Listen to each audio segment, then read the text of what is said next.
From your perspective, what do you see happening with gentrification in Harlem, and what do you think the main effects are on the community? Okay, so Columbia has been taking up or devouring about 400,000 square feet of land a year since 2009. So every year, about 400,000 square feet. It's as if there's a spill that keeps spilling over through Upper Manhattan. And that spill is not being cleaned up because it's Columbia. And that's taking up not only where people live, making it more expensive, it's eliminating small businesses. It's making it so that there are boundaries for where people have been living for generations to have a simple life or to conduct everyday activities. If you don't have, say, a laundromat within 5 blocks of you, it's pretty stressful when you have to clean your clothes. How are you going to get something to eat that's affordable if the closest grocery store is over 6 blocks away? How are you going to have a healthy meal if the grocery store is over 6 blocks away? You're going to have to go to your corner store and eat whatever's there. If you have nothing recreational or healthy or productive to do within your vicinity, what are you going to do? You're probably going to engage in some vices or some behaviors that are less than desirable for optimal health, right? If it's about health here, and if it's about, say, oxidative stress, the things that make you stressed are the things that are consistently promoted in society as ways to relax when they're actually not. Junk food, alcohol, cigarettes, staying up too late, loud noises, like partying, like all these things are kind of like celebrated or just kind of like, oh, it's just something to do. If that's the only thing you have to do for recreation, your health is destroyed. In terms of schools, in terms of being able to develop yourself, if these things aren't close by, if these things aren't accessible, then they aren't accessible. You can't engage with them. If you don't have good schools within your district, your child's not going to have a good education. And we know the pipeline of poor education to incarceration, low income, stress. If we're looking at it as sort of a pyramid, a totem pole, stress is at the very bottom of the totem pole. Stress is just like the most basic thing that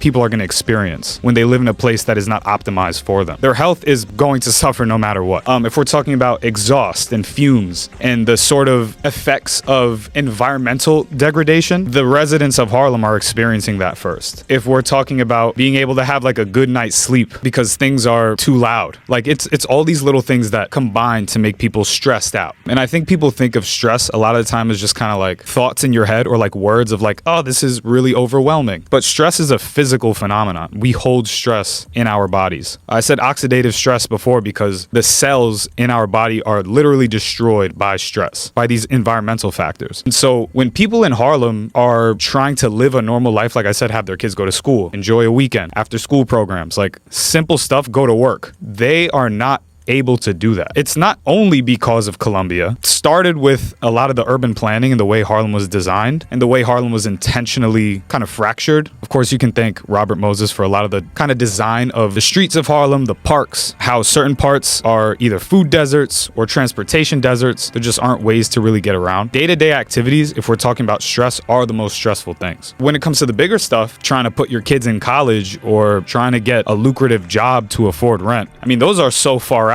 They're so at the top of the totem pole that we can't even really have a succinct discussion about it. We can talk about stress. We can talk about how it's unhealthy to live in Harlem, especially if you're poor. Doesn't matter if your family's been there for 4 or 5 generations. That's just the baseline. You are going to experience a degradation of your health no matter what. For older people, like you mentioned, I mean, how do older people conduct day-to-day activities? How do they pay bills? How are they able to afford stepping outside? There's always like a joke when you step outside in New York, it's like automatically $200 is billed to your account. What if you don't have an income? What if you literally don't make any money? People are like, okay, well then you shouldn't live in New York. It's like, well, a lot of people live in New York who don't have jobs. Why don't they have jobs? Because they don't have access to them. Why don't they have access to jobs? Because they intentionally don't have the resources that develop them to be able to be in the workforce. A lot of them are unhealthy and aren't fit to be in the workforce. They're sick. They can't pay for healthcare. A lot of people are amputees, veterans. A lot of people are addicted. You know, these are things that commonly in society, especially Western society, we kind of dismiss as like, okay, well, that's on you. That's your fault. Even if you inherited these sort of disabilities, let's call them, it's on you to be able to bootstrap yourself, make the best of what you have. But you literally can't even do that. Because like I said, the baseline is suffering if you live in poverty. And Harlem is poverty. It once was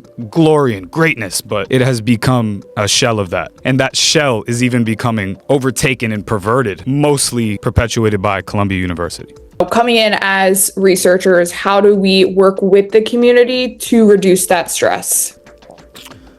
Well, I think knowledge is the most important thing for people to be able to do something, I mean, unless you're giving people like a practical guidebook, you can't really tell people what to do. And even then, if you give them a guidebook, they're not necessarily going to follow it. If you give people the facts and not even necessarily like statistics, if you show people, their pride, like, here's where you come from, here's what Harlem's about, here's where it's going, here's what you could do. Belief. People really need belief. And it sounds kind of like Disney movie type absurd. It's like, what do you mean? Like, these people need practical things. They need their windows fixed. They need their lights to work. They need their leaks fixed. That's true. But also, if they have this sort of pride, they will want to self-motivate. So I think that's the most important thing. Further than that, people also need to know how they can take action to form a community or form a collective and fix a problem. What is the problem? There's a lot. Harlem and the bottom in terms of the poverty structure are basically being taken advantage of from every angle. It's not like we're going to fix that problem overnight. If we are to put a face to the enemy, it's Colombia. Colombia is kind of this manifestation of physical capitalism. You can describe Colombia or a lot of these universities as kind of just like hedge funds that do education on the side. When you have something that uses real estate and people as collateral, you have your kind of physical enemy in front of you, especially considering it degrades your homes and consumes where you live. That is like the best way to show people, like, here's where you should be looking if your problems seem to be mounting. I think that's why Defend Harlem is a great organization, because they address a lot of the different issues that Harlem faces, but they're able to pinpoint specifically some of the ways that Colombia is attacking this community. I think also developing institutions and spaces for people to come together, to experiment, to think, to talk, to share is really important. Harlem used to be a place of faith, of arts, of community togetherness. Even when there was sincere poverty and violence, there was still a sense of togetherness. And I think if that were to come back, or if that were to be nurtured, then people would have a sense of pride, but they would also have a sense of, okay, it's bigger than me. And there's a place where I can go to feel that sense of connection to other people, and therefore find myself in the context of a place, which is Harlem. There has to be that sense of pride and that sense of belief, because otherwise people just won't really care. They'll just see like, oh, well, this is just 139th Street. Like, this is just a street. Yeah, my parents are from here, my grandparents are from here, but it's just New York. I could go to Florida. I think a lot of people have that kind of indifference, which makes it so that they don't really have the passion, because they have a lot of other issues anyway. So it's like, how am I going to fight for Harlem? Yeah, it's my home, but I have bigger issues than that. I'm trying to make some money. I'm trying to be healthy, trying to get rid of this cough. Like, there are some things that seem too big to be believed in, and that's a big problem, because when it all becomes about self, you start to find that there are too many strings being pulled at once, and you can't fix all of them. And I'm not saying that there's like one big fix. If we get rid of Colombia, it's all over, like Harlem's back. It's not that. But if we do have a place to look, we can start in that direction.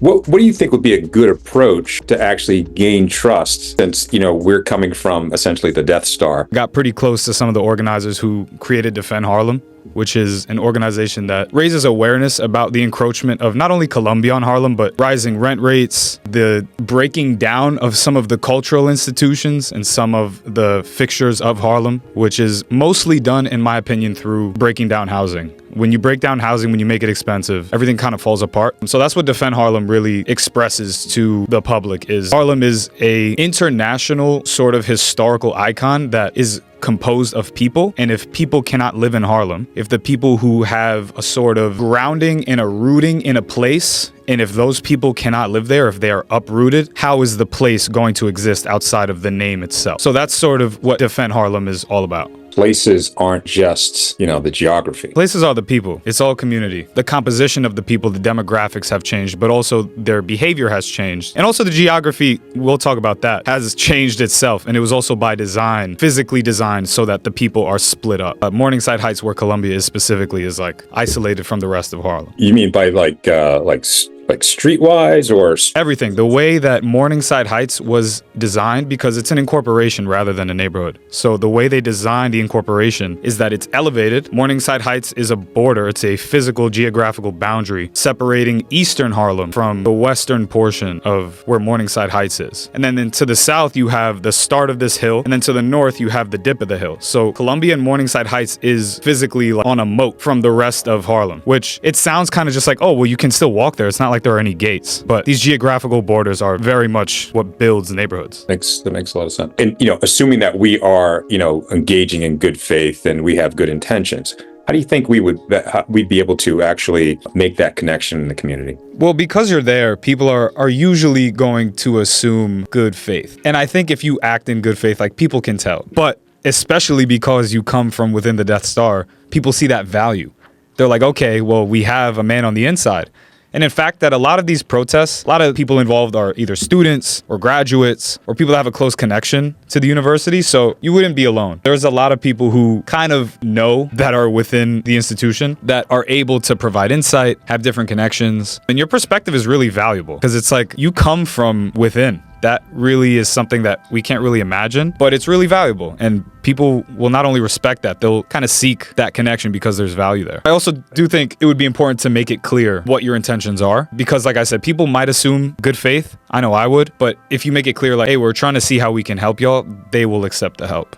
That was actually my next question, Derek. You kind of talked about Defend Harlem and what you're doing with them to engage the community. Can you talk a little bit about what you have done that has been successful in terms of engaging the community, and if you've done anything that specifically, whether it's directly or indirectly, has reduced stress? In terms of broadening the wider message, I use my platform to share the history of Harlem. Harlem's history is not obvious to everybody, and especially to the residents, it's very clear to show people that history works as a continuum. You're here. And history's here, meaning that your involvement and your activity continues on that continuum and it goes forward. Meaning that like the story never ended. That's kind of the way history's taught, like it's in the past, but it's like, nah, like they just wrote the book and it finished there, but it doesn't actually finish in real life. So giving people that sort of agency is really important. The history is how I think I've impacted people the most. Just kind of showing people like, hey, Morningside Heights was kind of intentionally developed to develop other people while isolating you specifically, like Harlem residents. The eminent domain ideology of Columbia, which is like, we are entitled to this, was intentional from the beginning. So when people know that, it kind of makes them feel betrayed. And that sense of betrayal lasts for a little bit, but then it wants to turn into action. Not necessarily like vengeance, but people want to do something if they feel like something they're a part of, or especially their ancestors, have been spurned. So I think that's the most important thing that I've been able to do, is like spread the message of history, but also show people what's going on now. Just communicating like, hey,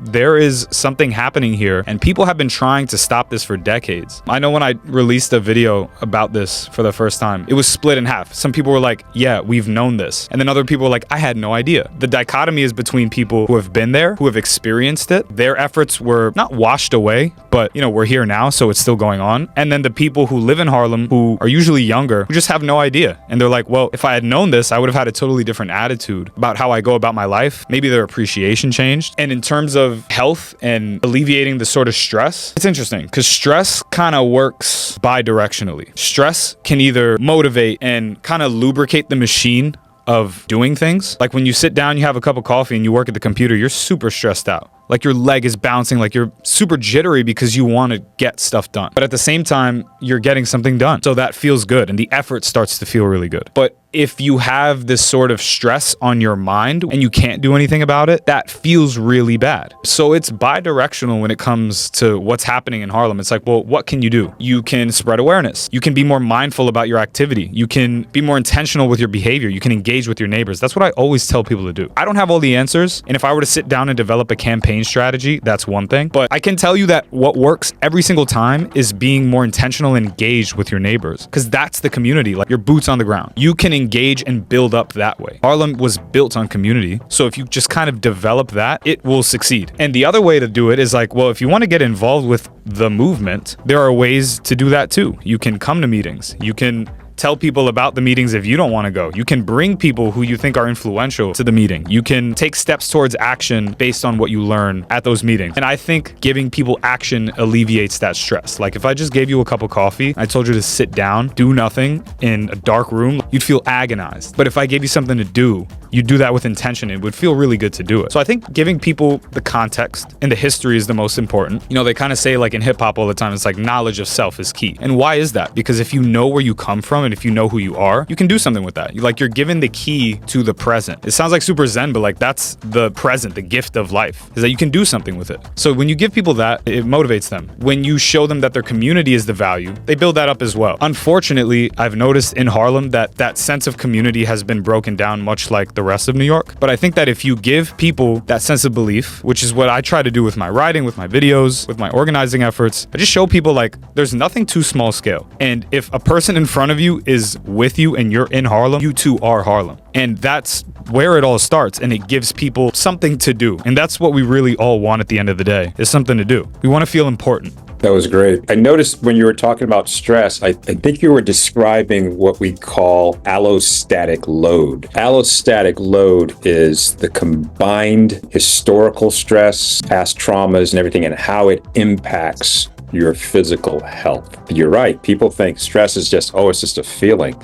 But it can have some real physiologic consequences. And also in places where there are the lower income places where you talk about noise. A lot of these places are made near large thoroughfares where there's a lot of traffic at night. And if you hear that traffic at night, it's almost like being in the hospital and hearing all the beeps and buzzes. And these patients and also those people don't get that really good sleep. And what happens when you don't get that really good sleep, you can actually have higher levels of stress hormones, and those can have deleterious effects on things like cardiovascular disease and metabolic disease. So you're definitely on the right track as far as how that stress is impacting the neighborhood in a negative way. This is a concept that I describe for a lot of things. And when it comes to like that kind of inherited stress, Harlem has a lot of that because it has a deep history. So it's like everything that happened in Harlem, all the ancestors, all the people from the South, all the enslaved people, all the colonialized people, like that is still there. It hasn't gone anywhere. That's called epigenetics. Epigenetics, yes, the Epigenetics. impact of the environment on genetics. You have methylation of your actual DNA so that certain genes are either can't be accessed or other genes are accessed, and those have impacts. The Dutch famine study and how the stress of famine on the first trimester, and these women who were surrounded by Nazis back in World War II, their offspring all tended to be a higher propensity of obesity many years later. There's a lot of really interesting stuff to this. It's not just, hey, I feel bad. No, there's a lot of physiology on there. One of the things that I've wanted to incorporate for a long time into my work is food justice. Being able to develop programs or ways to get people to eat healthier. I think that's a very quick, not shortcut, but that's a route that we don't usually take in the United States to wellness. And I think it starts with public schools. New York City is the largest public school system in the country. It's also the most segregated. It's also the most disproportionately defunded. And a lot of that burden falls on the children who are eating bad food, to put it lightly. I think getting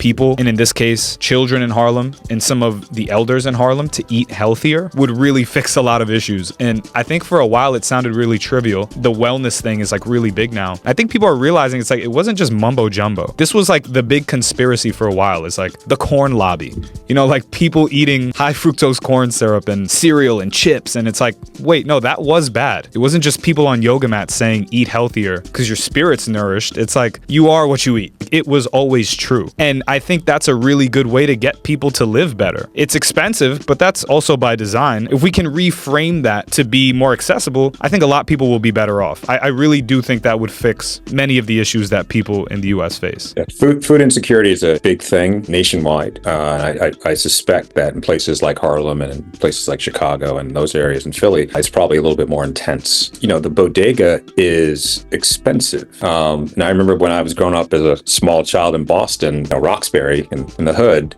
going down to the corner store. Yeah, the only thing that you could afford was something really sugary or a treat or candy, but there was never really any really nutritious food there. But you buy stuff so that you fill your belly, not necessarily with healthy stuff, as long as it's full. Yeah, that's one of the issues. That's just one of the ways that I think you guys could really engage people is, hey, I know that there's issues over here, but what if we started with a really nice meal?